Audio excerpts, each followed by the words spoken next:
जो गीत हम सुन रहे थे उनमें हमारे योग की विधि का, उसमें हमें सफलता कैसे प्राप्त हो,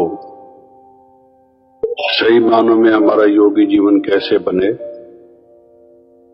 तो उसके बारे में संकेत किए गए थे। हमें मार्गदर्शन दिया गया था कि योगी के लक्षण क्या होने चाहिए। बहुत सी बातें कही गई थी और आप सब वो बातें जानते हैं और जिनको आप योग सिखाते हैं उनको उसका महत्व समझाते भी हैं। परंतु 2-3 बातों की ओर मैं विशेष ध्यान आपका आकर्षित करना चाहता हूं। उसमें एक बात तो ये कही गई थी कि योगी का कोई शत्रु नहीं होता, सब उसके मित्र होते हैं। ना भी हो, दूसरे लोग उससे शत्रुता मन में लिए हुए भी हों, कम से कम योगी स्वयं तो उनको अपना मित्र मान के चलता है। ठीक है, हमें इस दुनिया में सावधान रहना पड़ता है। हम इस यज्ञ के रक्षक हैं, इसको भी कोई हानि न पहुंचे और हम भी अपने पुरुषार्थ में ठीक चलते चलें। इस संसार में बहुत कुटिलता है, लोग धोखा भी देते हैं, सब तरह के लोग हैं, उनसे हम सावधान तो रहते हैं, परंतु हमारे मन में उनके प्रति कोई शत्रुता का भाव, कोई कटुता ना हो, तभी हमारा योगी जीवन चल सकता है। परंतु ये तो शत्रु शब्द की एक साधारण सी व्याख्या है। शत्रु प्रायः हम उसको कहते हैं जो हमें हानि पहुंचाने पर तुला हुआ हो, चाहे वो ईर्ष्या के वश हो, द्वेष के वश हो, बदले की भावना को लिए हुए हो। लेकिन शत्रु उसको कहते हैं जो हमारा नुकसान पहुंचाने वाला हो। तो हम किसी को ये मान के ना चलें कि वो हमारा शत्रु है।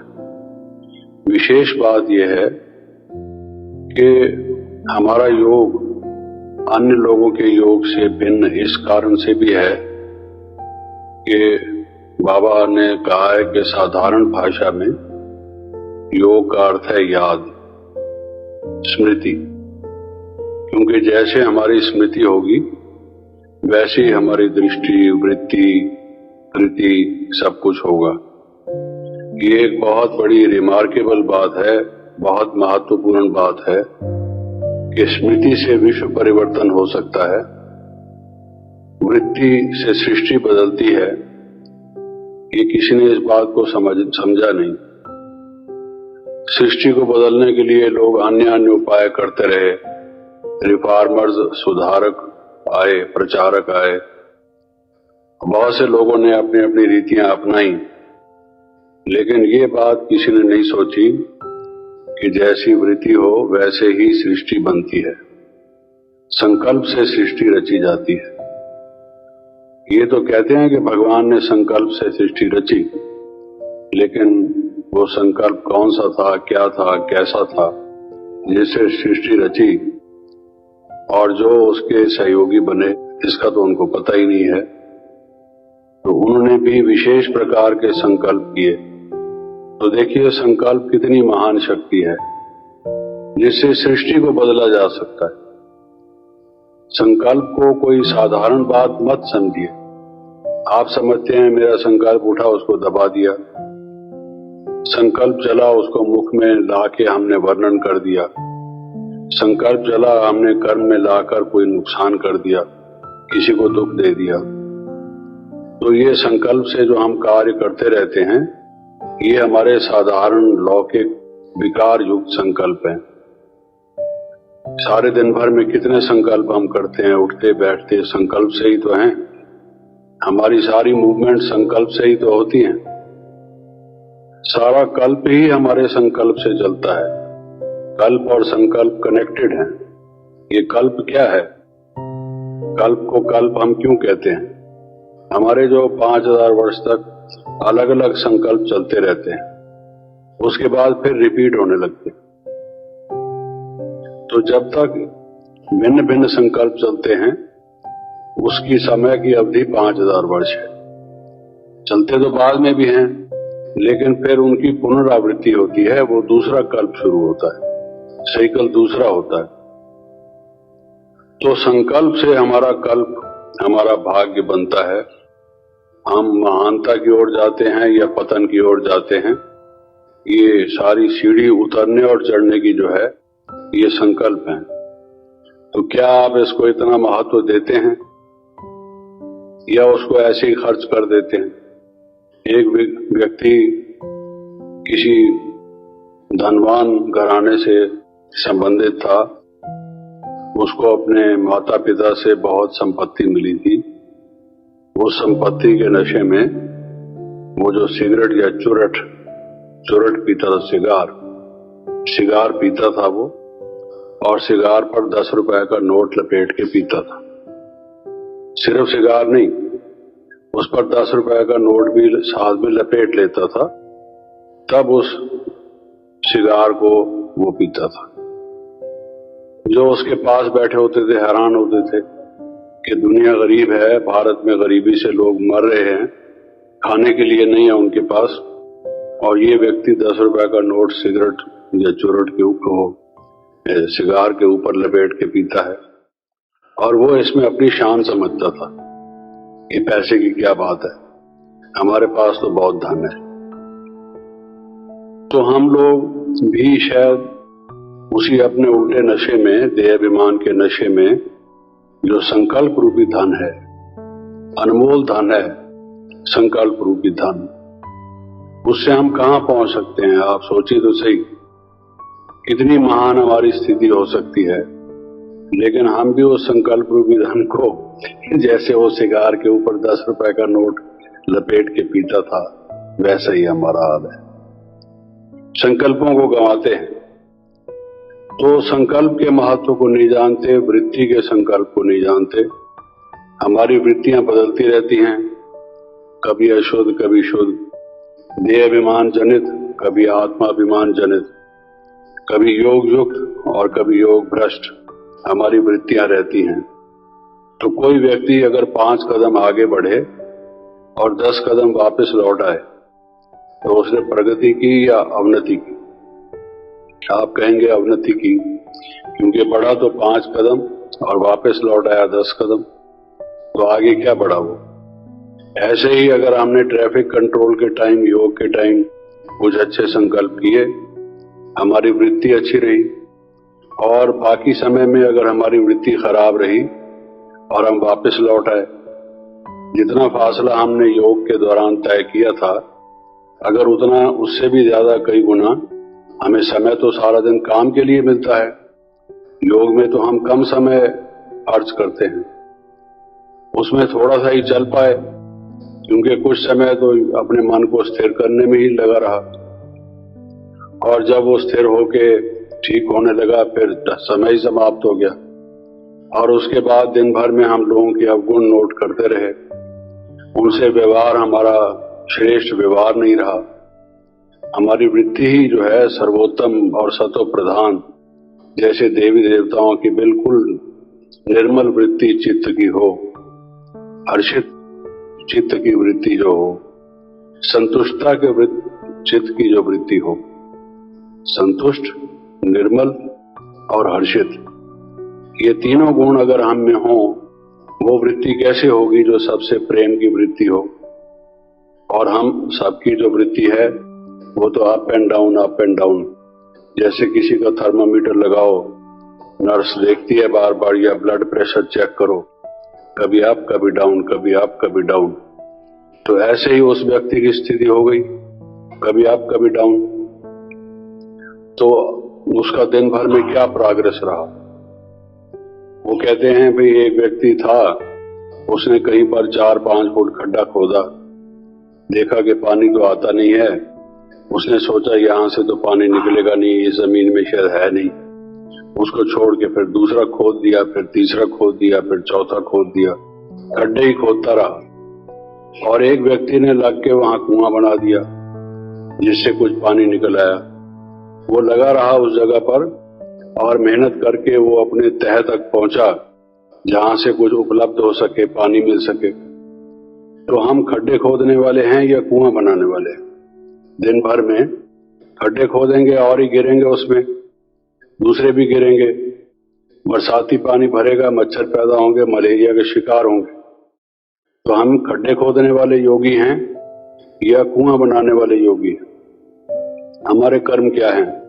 अगर हमारी वृत्ति, हमारी दृष्टि कभी कुछ है, योगी बन जाओ, आज बहुत उमंग उत्साह है, सुबह से उठ के बड़ा अलर्ट होकर योग लगाने लगे, बड़े शूरवीर बन के निकले और योग लगाने लगे, और किसी ने कुछ कह दिया, सेंसिटिव इतने हैं, नाजुक इतने हैं कि दिल की कली मुरझा गई और योग वोग एक तरफ रख के बैठ गए, खाना भी स्वीकार नहीं, और हम अश्वंधारा बहाने लगे और योग एक तरफ रह गया।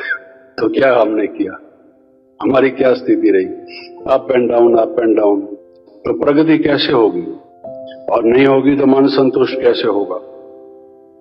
संतुष्ट नहीं होगा तो हर्षित कैसे होगा?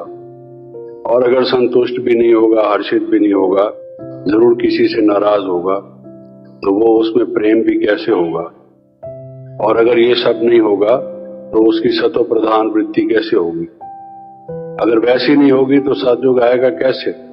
हम मनुष्य देवता बनेंगे कैसे? तो हमें अपने संकल्पों के प्रयोग का महत्व नहीं मालूम, और हमें अपनी वृत्ति को भी ठीक बनाए रखने का महत्व नहीं मालूम। लेकिन विशेष रूप से मैं ये कह रहा था कि योगी का कोई शत्रु नहीं, योगी ऐसे मान के चलता है। ये बात बहुत बहुत बहुत बहुत बहुत बहुत बहुत महत्वपूर्ण है। क्यों?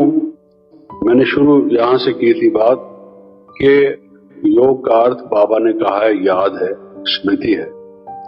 उस स्मृति को ही लेके मैंने वृत्ति और संकल्प की बात की थी, लेकिन प्रारंभ मैंने स्मृति से किया था, याद से किया था।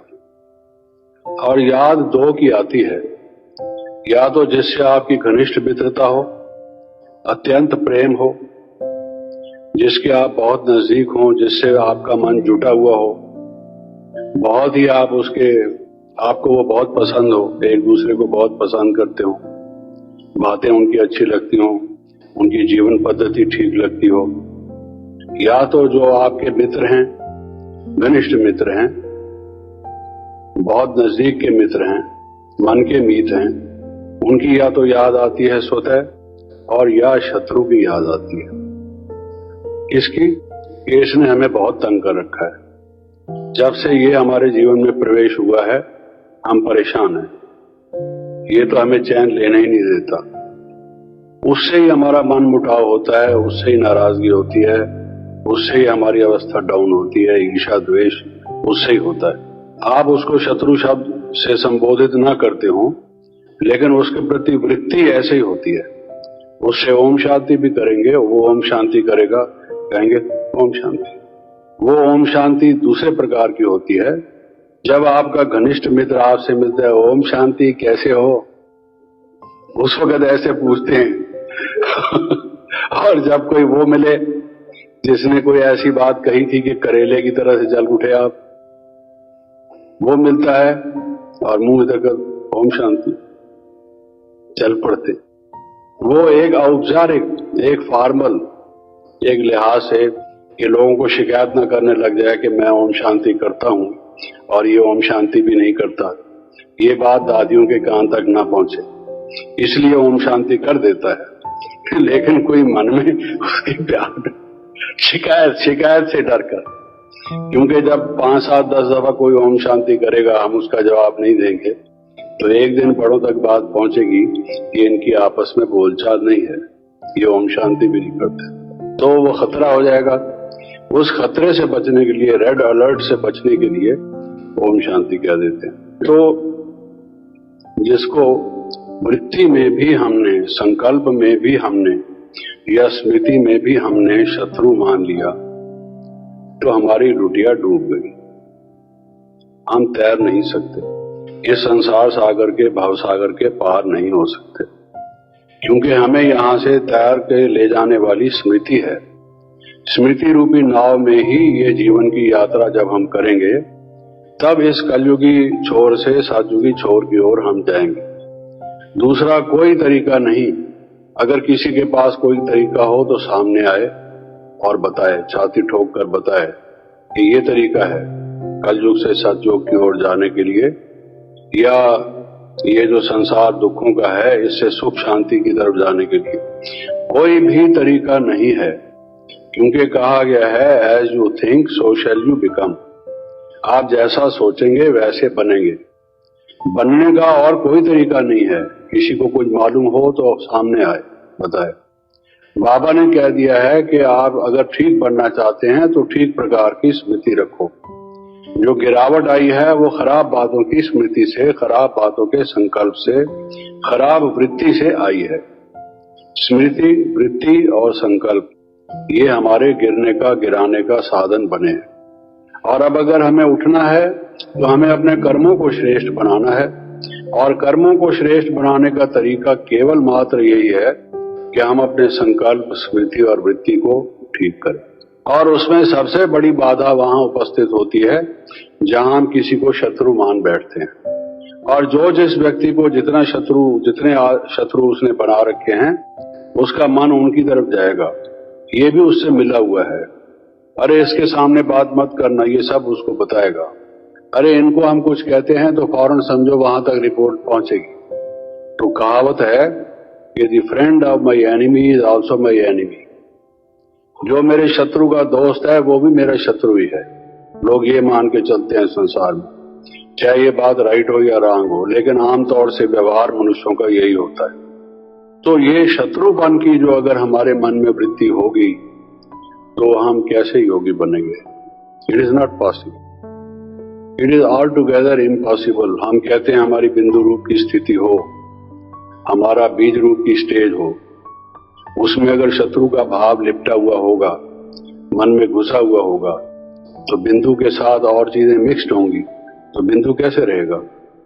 It will be something bigger, it will not be only बिंदु।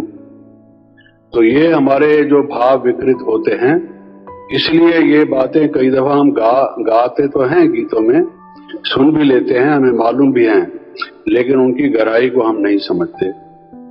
मन में आज से यही संकल्प कीजिए इस समय से, प्यारे बाबा मेरा कोई शत्रु इस दुनिया में नहीं है।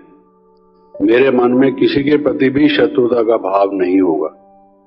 बाबा ने कह दिया है हमारे शत्रु हमारे विकार हैं, 5 विकार हैं, इनसे हमारी लड़ाई है। किसी मनुष्य से, किसी व्यक्ति से हमारी लड़ाई नहीं, हमारा क्या लेना देना। अगर कोई अपने कुभाव से, संस्कारों से कोई कुछ करता भी है तो जो जैसा करेगा सो पाएगा। आप काहे की चिंता करते हो? जो गलत काम करता है आप उसके लिए क्यों सोचते हो?